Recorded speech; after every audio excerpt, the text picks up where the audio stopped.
Kumusta sa inyo mga nanonood? May papakita ko sa inyong isang magic trick na malalaman nyo mamaya-maya. Okay, ito nga pala ang Baygon ay insect killer. Papawalain natin ito gamit ang gamit na ito. Malalaman nyo kung saan ito mapupunta at kung paano ito nawala. Panoorin lamang.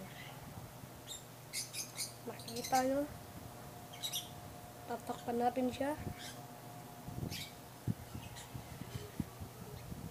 Tatakpan at baligtad. At hawakan dito sa tuktok. Hawakan dyan. Hawakan na po.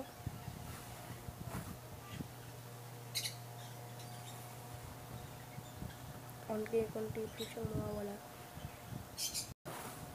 Mawawala-wala po siya dito. At babagsak ko po ang hawak-hawak ko. Nawala.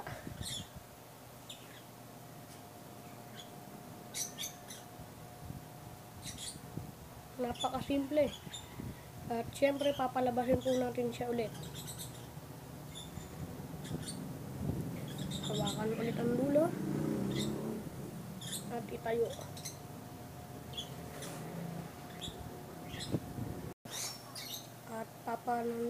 At makikita nyo nandito na siya. Panoorin. Nakatayo na siya dito. Pak! Na po.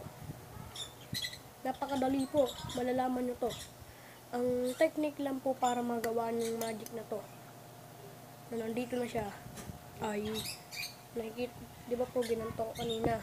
Tinakpan. Habang ginaganto po, kailangang i-post nyo ang video nyo. Pagka-post nyo po sa video, agad nyo pong tanggalin at i-play. At habang ginaganto na po, i-play ng kala na wala nila. Kaya nakita nyo po kanina, kala nyo na wala. Yung pala, pinost ko lang po. Nalaman nyo na po ang magic sa likod ng camera. Bye-bye. Comment below at end like.